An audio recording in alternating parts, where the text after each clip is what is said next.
الله وبركاته. إن الحمد لله نحمده ونستعينه ونستغفره ونعوذ بالله من شرور أنفسنا ومن سيئات أعمالنا. من يهده الله فلا مضل له ومن يضلله فلا هادي له. أشهد أن لا إله إلا الله وحده لا شريك له وأشهد أن محمدا عبده ورسوله. فإن خير الحديث كتاب الله وخير الهدي هدي محمد صلى الله عليه وسلم وشر الأمور محدثاتها وكل محدثة بدعة وكل بدعة ضلالة وكل ضلالة في النار. يقول الله تعالى وتبارك في الفرقان الحميد والقرآن العظيم بعد أعوذ بالله من الشيطان الرجيم. واتقوا فتنة لا تصيبن الذين ظلموا منكم خاصة واعلموا أن الله شديد العقاب. رب اشرح لي صدري ويسر لي أمري واحلل عقدة من لساني يفقه قولي. رب زدنا علما سبحانك لا علم لنا إلا ما علمتنا إنك أنت العليم الحكيم. اللهم صل على محمد وعلى آل محمد كما صليت على إبراهيم وعلى آل إبراهيم إنك حميد مجيد. وبارك على محمد وعلى آل محمد كما باركت على إبراهيم وعلى آل إبراهيم إنك حميد مجيد. اللهم آت نفوسنا تقواها وزكها أنت خير من زكاها أنت وليها ومولاها. اللهم ارحمنا ولا تسلط علينا من لا يرحمنا. اللهم انفعنا بما علمتنا وعلمنا ما ينفعنا وزدنا علما.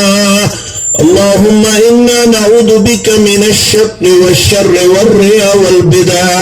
رب ارحمهما كما ربياني صغيرا.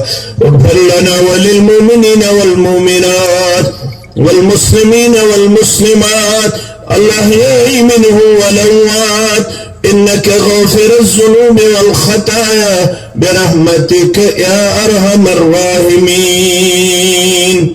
آمین یا رب العالمین. دنیا سے الگ یا رب انداز بیاں دے دے. دنیا سے الگ یا رب انداز بیاں دے دے. سرکار کی مدحت کو قرآن کی زبان دے دے. سرکار کی مدحت کو قرآن کی زبان دے دے.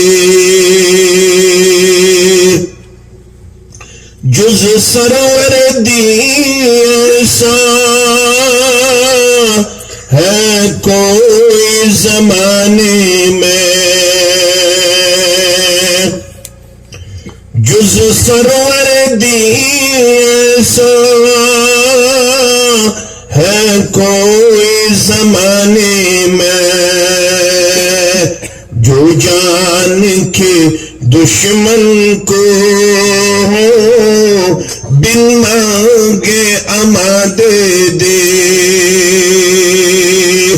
جو جان کے دشمن کو بن مانگے اما دے دے. سرکار کی مدحت کو قرآن کی زبان دے دے. ایمان و محبت کا بس اتنا تقاضا ہے، ایمان و محبت کا بس اتنا تقاضا دے، دل مانگے تو دل دے دے، جاں مانگے تو جاں دے دے، دل مانگے تو دل دے دے، جاں مانگے تو جاں دے دے۔ واجب الاحترام صدر الدلہ فضیلت الشیخ عبدالقیوم سراجی حفظہ اللہ، صدر تحصیل جامعۃ الحدیث تحصیل پوغل برادرم جاوید احمد السلفی حفظہ اللہ، ڈائس پہ تشریف فرما علماء راسخین و علماء ربانین، سامعین و سامعات، اللہ بزرگ و برتر کے لیے تمام قسم کی حمد و ثنا، حمد و تعریف، بزرگی اور برتری زیبا شایع اور لائق، بے عدد بے انتہا درود و رحمت ہو جملہ انبیاء کرام صلوات اللہ تعالی علیہم اجمعین پر، بالخصوص اس امت کے سردار و سربراہ نبی رحمت صلی اللہ علیہ وسلم کی ذات اقدس و اطہر پر۔ ایک عظیم عنوان کے تحت یہ اجتماع صبح سے برابر اس وقت تک اللہ بزرگ برتر کے فضل و کرم سے جاری و ساری ہے۔ جو عنوان ذمہ داران نے اس عظیم الشان اجتماع کے لیے منتخب فرمایا وہ دکھتی رگ پہ ہاتھ رکھنے کے برابر ہے، کیونکہ یہ دور جو ہے یہ پرفتن اور پرآشوب دور کہلاتا ہے۔ اس دور کے بارے میں بحیثیت مسلمان ہمیں دین مبین اور پیغمبر رحمت صلی اللہ علیہ وسلم نے بہت پہلے باخبر کیا ہے کہ میری امت نہ صرف میری امت پہ بلکہ پوری انسانیت پہ ایک ایسا زمانہ آنے والا ہے جس زمانے کے بارے میں ابن ماجہ کتاب الفتن کے حوالے سے آپ صلی اللہ علیہ وسلم نے ارشاد فرمایا بروایت معاویہ بن ابو سفیان رضی اللہ عنہما، لم یبک من الدنیا، یہ جو دنیا آپ کو حسین و جمیل نظر آ رہا ہے، اس دنیا کے بارے میں جو کہا گیا ہے الدنیا حلوۃ خضرہ، یہ دنیا جو ہے یہ بہت میٹھا اور پرکشش ہے، جو اپنی طرف ہم سب کو کھینچتا ہے، جس کو ہم انگریزی زبان میں اٹریکشن کہتے ہیں، یہ پرکشش ہے، یہ سب کو اپنی طرف مائل کرتا ہے۔ یہ دنیا ظاہراً حسین و جمیل ہے، لیکن اس کے پیچھے جو چیز چھپی ہوئی ہے وہ بہت ہی بھیانک اور خطرناک ہے۔ آپ صلی اللہ علیہ وسلم نے ارشاد فرمایا لم یبق من الدنیا، اس دنیا میں باقی نہیں رہا، یہ پیشن گوئی ہے۔ یہ جو دنیا آپ کو اس وقت بہت ہی عظیم اور حسین نظر آ رہا ہے، اس دنیا میں کچھ باقی نہیں رہا الا فتنۃ وبلا، اس دنیا میں مصائب اور آزمائش کے بغیر کچھ آپ کو نظر نہیں آئے گا۔ یہ دنیا ایک زمانہ آپ کو ایسا بھی پیش کرے گا، اس دنیا میں آپ کو سوائے فتن اور سوائے مصیبت آپ کو کچھ نظر نہیں آئے گا۔ آپ جدھر نظر اٹھا کے دیکھو گے وہاں سے آپ کو فتنے اور مشکلات نظر آئیں گے۔ لہذا نصوص قرآن اور احادیث نے ہمیں بہت پہلے مطلع فرمایا کہ ہم سب کو حساس رہنے کی ضرورت ہے۔ اسی لیے یہ اجتماع یہاں پہ بلایا گیا تاکہ ہم ان نصوص سے اپنے آپ کو نہ صرف علمی طور پر حاصل کر کے یہاں سے جائے، بلکہ ہمیں ان نصوص کو سن کے بہت ہی زیادہ اپنے گرد و نواح کے بارے میں حساس رہنے کی ضرورت ہے۔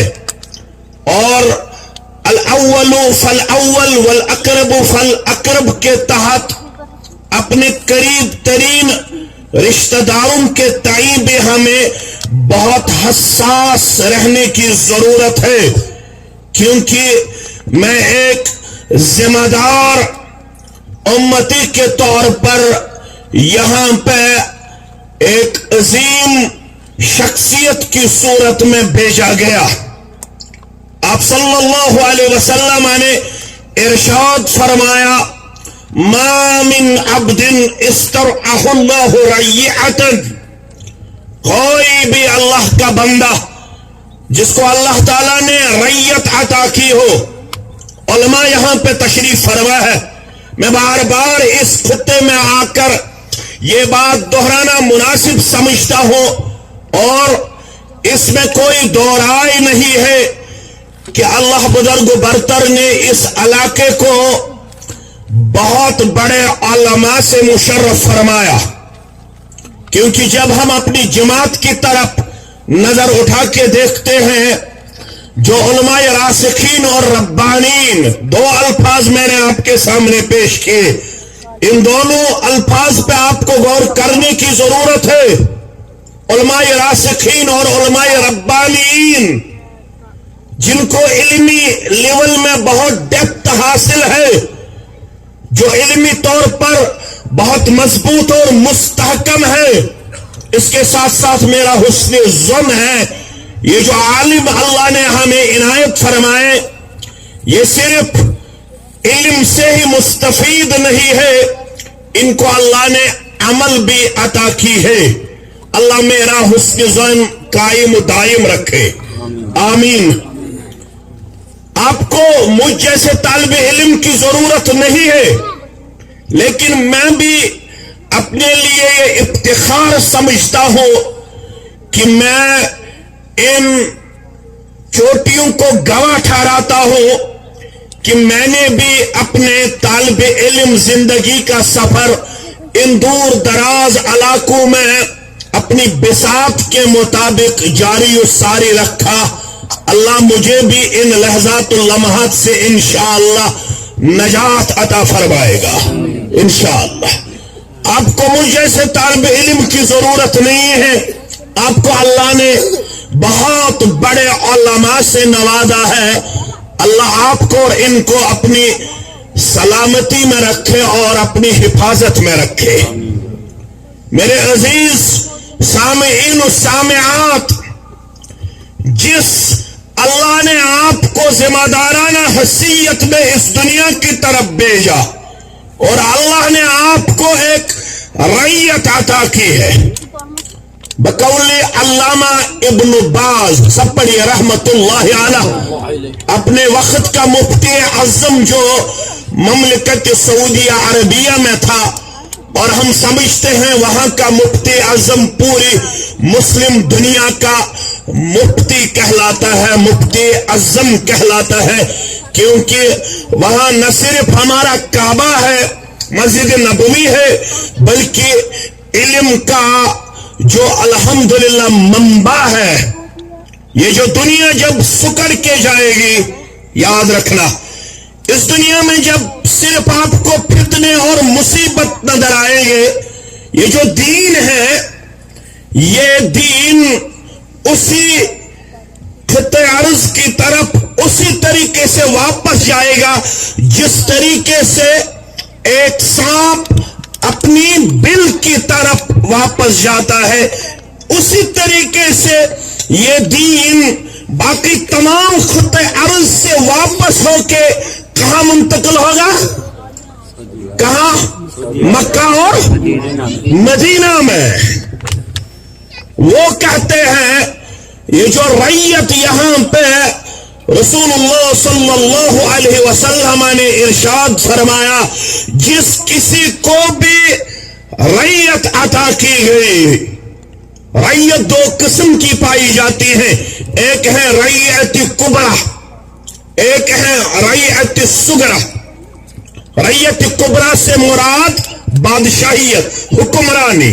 جو اس دنیا میں مختلف ممالک میں اس وقت بادشاہ پائے جاتے ہیں، حکمراں پائے جاتے ہیں، ان کو جو ریت عطا کی گئی ہے اس کو ریت کبرا کہتے ہیں. ریت صغرا سے مراد ہے میں اپنے گھر کا ذمہ دار ٹھہرایا گیا ہوں. مجھے 8 افراد پہ اللہ تعالیٰ نے ایک ریت بخشی ہے. ان 8 افراد کے بارے میں مجھ سے پوچھا جائے گا. میرے الفاظ آپ کو یاد رکھنے کی ضرورت ہے، حساس رہنے کی ضرورت ہے. ان 8 افراد کے بارے میں، 10 افراد کے بارے میں، 12 اہل خانہ کے بارے میں مجھ سے پوچھا جائے گا. الا کلکم راع وکلکم مسئول عن رعیتہ. اگر ان 10 تک میں نے، ان 8 افراد خانہ تک میں نے یہ شرعی میراث نہ پہنچائی ہو، اگر میں نے ان کو شرعی طور پر بے بہرا یہاں چھوڑا ہو، اگر میں نے ان کو دینی لحاظ سے ڈیپینڈنٹ اپان ادرس چھوڑا ہو، اگر میں نے ان کو عقیدہ نہ سکھایا ہو، اگر میں نے ان کو علم قرآن سے نہ جوڑا ہو، اگر میں نے ان کو اپنے پیغمبر صلی اللہ علیہ وسلم سے نہ جوڑا ہو، اگر میں نے ان کو بخاری کا تعارف نہ دیا ہو، اگر میں نے ان کو کتب ستہ کا تعارف نہ دیا ہو، اگر میں نے ان کو یہاں سے سری نگر کمپیٹیٹو ایگزام کے لیے صرف بھیجا ہو، یاد رکھنا میری بات، میں نے اگر اپنے بچوں اور بچیوں کو 32 لاکھ ڈونیشن دے کے صرف بنگلہ دیش بھیجا ہو، اگر میں نے ان کو MBBS کوالیفائی کرنے کے لیے صرف روس بھیجا ہو، باقی ملک کے مختلف اسٹیٹس میں بھیجا ہو، دینی طور پر اگر میں نے ان کو بہت ہی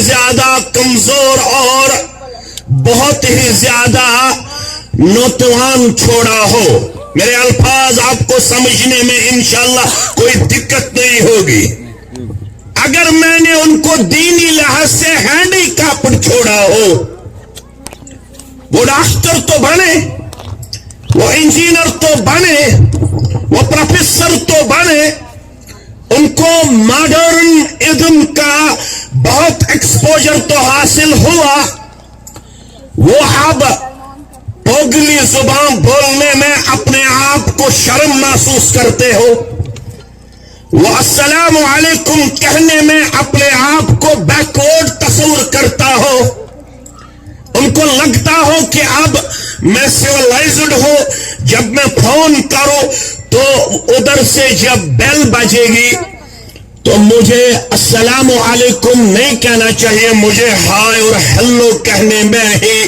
اپنے آپ میں فخر محسوس ہوتا ہو، فخر محسوس ہوتا ہو. Good morning, good afternoon, good evening تو ان کو میں نے سکھایا، لیکن ابھی تک ان کو سورہ